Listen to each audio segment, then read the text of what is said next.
Hello Dungaree family, Emily back, and we are talking today about myths about submission or misconceptions that I've come across in my discussions with believers and unbelievers alike who have a problem with submission or have a completely misguided idea of what a woman's submission in marriage looks like. So I've compiled a list of 6 of them which I would like to address and hopefully shed some light on some of these misconceptions. So the 6 aspects that I have heard raised the most commonly is number 1, submission is a sorrowful, heavy burden. Number 2, it is oppression. Number 3, you as the wife become a robot. Number 4, you lose your personality. Number 5, you are misused and abused. Number 6, you are unfulfilled.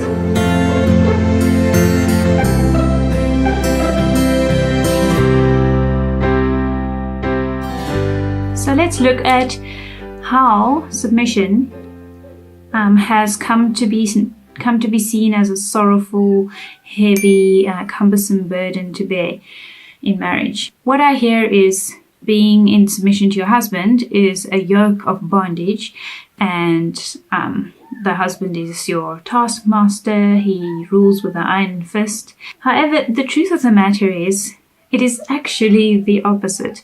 When a woman surrenders to a man, she is giving up something. She's not taking on something.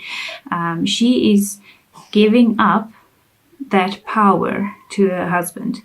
And as we've all heard, with great power comes great responsibility, but also with great power comes a burden. So while on the one hand the husband has more autonomy, he is still accountable to the law of the country. He is accountable to God for his conduct. He's not an entirely free agent with complete ultimate power. He's accountable. But we as wives are accountable to our husbands. And we are actually carrying a lighter burden because our husbands are carrying the heavier responsibility of being accountable for the decisions he makes. And as a result, we should actually enjoy the benefits of not having to make those difficult decisions and being held accountable when the time comes. And having said that, I am not at all advocating a woman who sits back and watches her husband carry the load, because that's not what I'm talking about. I'm talking about power and authority. And with that comes the decision making. And that does not mean you don't work or you don't help him pull the load in the home or whatever way he would like you to be of assistance. Just drawing a distinction there. Godly women are not lazy. In fact, they are quite the opposite. If you look at Proverbs 31, I did a video on that just 2 days ago called Strong and Honorable Women. So I'll link it. So what happens is you find yourself in a position of great peace and joy because you are functioning within your designated role. You're functioning within the role that is most befitting to you. And that is being a support and a help to your husband. So no, it is not a great heavy burden or yoke. If anything, the husband is carrying the great burden. Let's move on to oppression. Women who submit to their husbands are not oppressed. I've heard that because we sign over our will to our husbands, we have no voice in the marriage. Our opinions are disregarded. We are treated like insignificant beings. And nothing could be further from the truth. The act of submitting to a man causes him to have more tender feelings for you. And because of this, he will reciprocate with all the things you ever wanted in the marriage. With time, he begins to seek her insight and her opinion and her input into the decision making, and because he grows to trust her. On top of all that, we are free.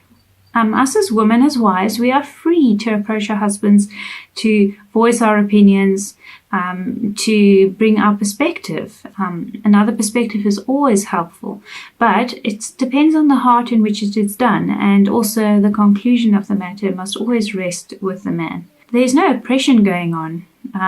We are a functioning unit. As a wife, you bring your special gifts to the table, and as the husband, he utilizes those things to take the family and the home further, because he is designed to do those things.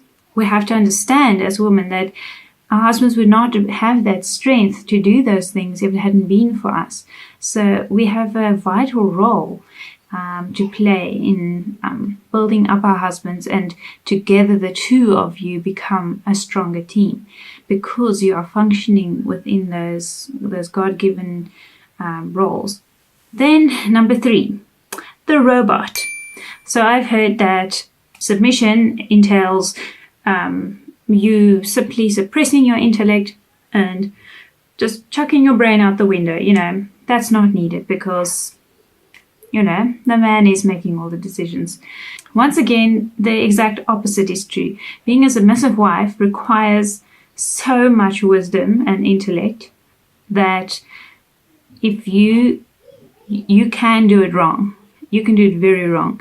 And if you don't have your wits about you, and you really don't, you have no fear of the Lord in you, you will not be acting it out correctly. To name a few, the things that a submissive wife needs to do is, first of all, understand how her husband's mind works, the male psyche, and how very different it is to a woman's. A woman can be married for years, and if she hasn't made a concerted effort to understand the basis from which a man acts and the reasons and motivations, she will never fully be able to please him or respond wisely to his actions or requests. She just won't have that discretion. Secondly, we need to learn how to entreat our husbands.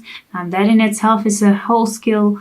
Each man's different, and they respond to subtle things. So they pick up on the subtlest of body language and demeanor, intentions behind your words, all these subtle things. And if it's done correctly, you can really have a profound effect on him. She needs to learn how to please him.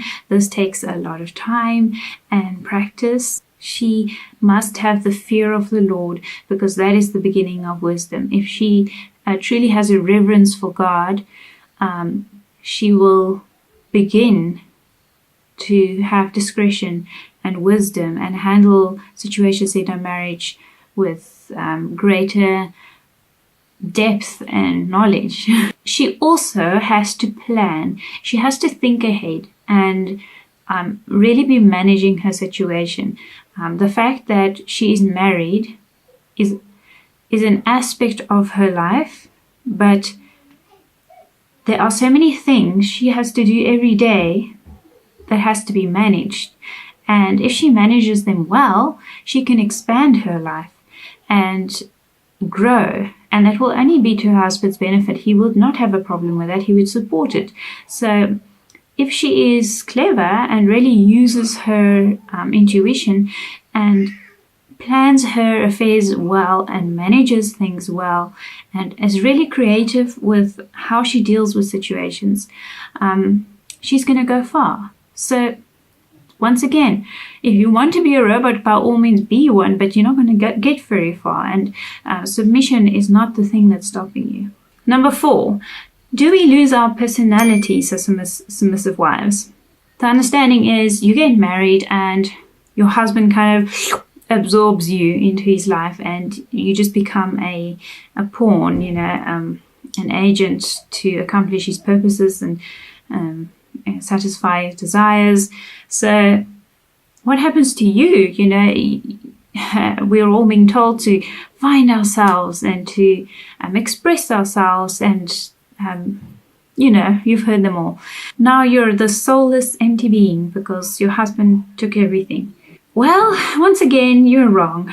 I firmly maintain that men and women are different in their psyches, in their motivations, and the things they are designed to do.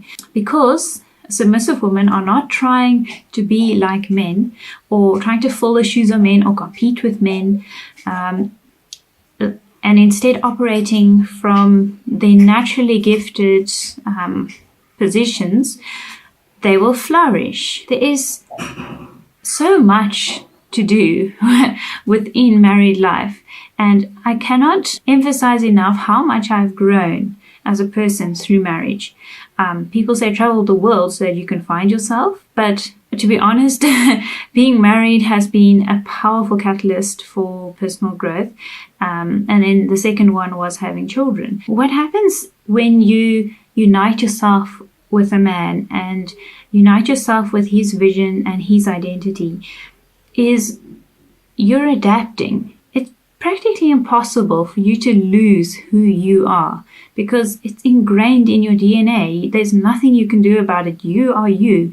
When you are joining yourself with the forces of another man, with the intentions of another man, you are complementing him. You are adding yourself to the equation, and you are still you. And the thing about, I really do believe women are very highly adaptable, almost like selective, what is it called?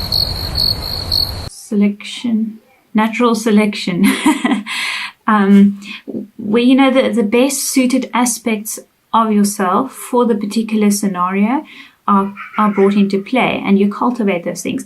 Now, some women fight against it and refuse to adapt, and that's a problem. You know, you're going to hold your husband back, you're going to hold yourself back because you just can't grow like that because you're just fighting all the time. So the wise thing to do is to adjust and adapt to your husband's vision and his understanding, his worldview, everything. And you can trust him because God is his authority.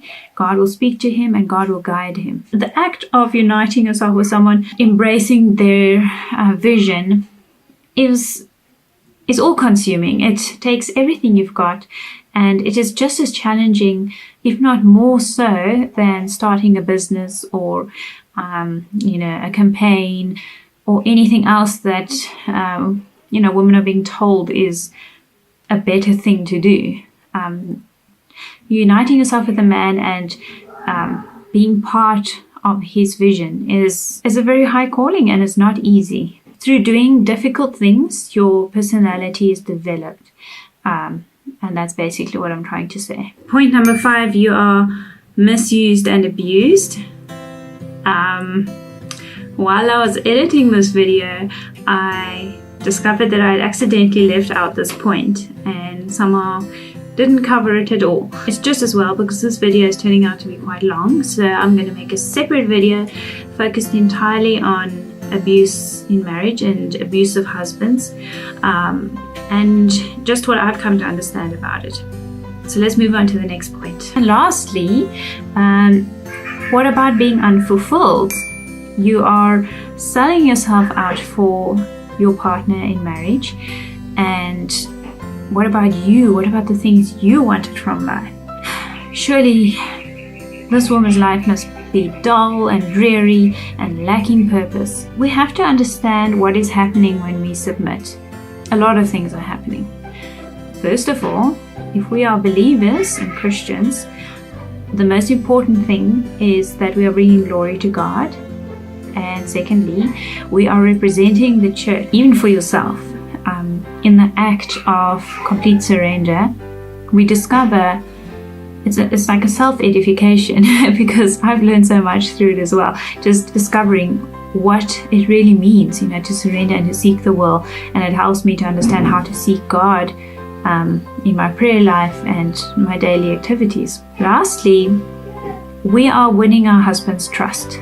When our husbands see that in everything we are harmless, we have no ill intent in anything we do, and that we are for them in everything, then they trust us. And this is where the Proverbs 31 woman comes in again. She is smart and business savvy, and she gets there by winning her husband's trust. A big part of growing as a strong, godly woman is actually listening to our husbands, treating them as the one with the better understanding and the sounder wisdom when it comes to making big decisions, because they are our leaders, and if we rely on their guidance, there will be blessing in every step we take. And finally, a cherry on top is you get to share all your successes and failures and trials and triumphs with your husband, because the two of you are comrades in life, sharing and rejoicing together in this grace of life. So, no, you are not unfulfilled. There is so much purpose, and there is a wonderful goal to work towards. Thank you for listening. I hope that was insightful, and I would love to hear your thoughts and comments. Give this video a like or a dislike if you did not like it, and I will catch you in a few days with my next upload. Thank you, and go well. Lots of love. Bye.